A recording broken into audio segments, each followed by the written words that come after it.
कामचोर बहू। दो सास की दो बहुएं थी, कल्पना और दूसरी प्रिया। कल्पना दिन भर बस कल्पना ही करती रहती थी और दिन भर बस सोचती ही रहती थी। पना बहू, जरा अच्छी सी चटनी पीस दे। आज कुछ मजेदार खाने का मन है। पेट में जलन हो जाएगी माँ जी बुढ़ापे में, और वैसे भी मेरा काम करने का वक्त शाम का है। इतना कहकर कल्पना वहां से चली जाती है। सासू माँ कल्पना के ऐसे रवैये से काफी परेशान रहती है। ऐसा बोलकर प्रिया माँ को चटनी बनाकर प्लेट में खाने को देती है कि तभी वहाँ कल्पना आ जाती है। अरे वाह चटनी, जरा चख कर तो देखूं, बड़े दिन हो गए। अरे नहीं बहू, तू तो रहने ही दे चटनी खाना, पेट में जलन हो जाएगी।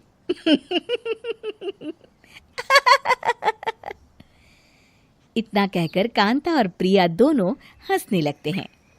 कल्पना सारा दिन या तो मोबाइल में यूट्यूब देखती या फिर सोती रहती। उसका कमरा भी बिखरा और गंदा रहता। एक दिन कल्पना का पति अशोक उससे कहता है, अरे कल्पना, जानवर भी उस जगह को साफ कर लेता है जहां वो बैठता है। तुम तो इंसान हो, कैसे इतने गंदे कमरे में रह लेती हो? देखो, सारा सामान यहाँ वहां बिखरा पड़ा है। ज्यादा अपनी माँ का बोल ना बोलो। हाँ, कमरा तुम्हारा भी तो है, गंदा लग रहा है तो साफ कर लो। पता नहीं तुम्हारे साथ मैं कैसे जिंदगी बिताऊंगा। इतना कहकर अशोक वहां से चला जाता है। कल्पना बस खाना खाने कमरे से बाहर आती और फिर से कमरे में चली जाती। इससे कांता बहन काफी परेशान रहती। एक दिन प्रिया कांता से कहती है, माँ, मैं सारा दिन काम करके थक जाती हूँ। आप कल्पना दीदी से कहिए ना कि सुबह और शाम का काम बांट ले। मैं तो अब सिर्फ एक वक्त का ही काम करूँगी। हाँ। अरे तू वो भी ना करना, एक बहू तो कामचोर थी ही, दूसरी भी आ गई काम ना करने के बहाने लेकर। तभी वहां प्रिया का पति रमेश आ जाता है। माँ, मैं देख रहा हूँ भाभी कोई काम नहीं करती। प्रिया सारा दिन घर और रसोई का काम करती है, अब कुछ करो ना माँ।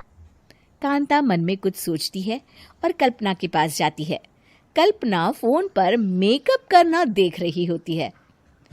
कल्पना, तुम सारा दिन बस मोबाइल देखती हो, घर का कोई काम भी कर लिया करो। प्रिया सारा दिन काम करके थक जाती है। आज से मैंने फैसला किया है, एक वक्त का काम तुम करोगी। सुबह का खाना तुम बनाओगी और रात का प्रिया। आप लोगों ने काम को हवा बना रखा है। अरे पता नहीं थोड़ा सा ज्यादा काम करने में आप लोग घबरा क्यों जाते हैं। और हाँ, बहुत ज्यादा प्रिया की तारीफ मत करिए मेरे सामने। बड़ी बहू तो मैं ही रहूंगी। मैं कुछ नहीं जानती। कल सुबह मुझे वक्त से खाना चाहिए। रसोई में आ जाना, वरना कल से तुझे खाना नहीं मिलेगा। अगली सुबह कल्पना रसोई में नहीं आती है। वो देर से सोकर उठती है और बाहर आकर कहती है, अरे भूख लगी है, आज खाने में क्या है? इतनी देर हो गई, आज किसी ने मुझे उठाया भी नहीं। पता नहीं कहाँ है सब। कल्पना को घर में कोई नहीं दिखता। वो रसोई की तरफ जाती है जहां बड़ा सा ताला लगा होता है। अरे, रसोई में ताला! ओ, मैं तो भूल ही गई थी। माँ ने आज से सुबह का खाना मुझे बनाने को कहा था।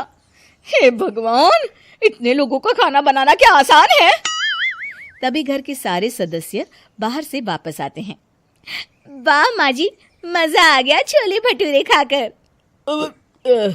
मेरे मुंह में तो अभी भी स्वाद आ रहा है। अरे कल्पना, तेरे भरोसे रहते तो हम तो भूखे ही रह जाते। कल्पना को बहुत गुस्सा आ जाता है। अब बहुत हो गया, आज से मैं अपनी रसोई अलग कर रही हूँ। मैं अपना खाना खुद बना लिया करूंगी। कल्पना अपनी रसोई अलग कर लेती है, पर आए दिन उसका देर से उठना और काम न करने की आदत से वो भूखी ही रह जाती थी। उसी के सामने घर के लोग अच्छे अच्छे पकवान खाते और कामचोर कल्पना को जैसे तैसे ही खाना बनाकर खाना पड़ता। पर एक दिन तो हद ही हो गई। माँ, दीदी आज सुबह से कमरे से बाहर नहीं निकली, हमें जाकर देखना चाहिए। सो रही होगी कामचोर कहीं की, पर तुम कहती हो तो चलो देख लेते हैं उसे। कल्पना कमरे में पेट पकड़कर बैठी होती है। हाय मेरा दर्द, पेट दर्द के मारे मर रही हूं मैं।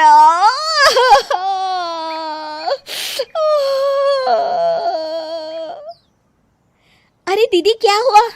पेट में दर्द क्यों हो रहा है? डॉक्टर को दिखाया आपने? माँ, कल्पना खड़ी होती है और माँ जी के पास आती है। मुझे माफ कर दीजिए, अब से मैं सारे काम में मदद करूंगी, कभी आलस और काम चोरी नहीं करूंगी। हाँ, वो तो ठीक है, लेकिन अचानक क्या हो गया जो तू काम करने को तैयार हो गई? कामचोर कल्पना। माँ, लगातार बासी और उल्टा पुल्टा खाना खाने के कारण मेरे पेट में इन्फेक्शन हो गया है। काम न करना पड़े इसलिए मैं 2 दिन का खाना एक दिन ही बना लेती थी। बासी और खराब खाना खाने के कारण लेने के देने पड़ गए। पेट में दर्द हो रहा है। चलो अच्छा हुआ, देर आए दुरुस्त आए।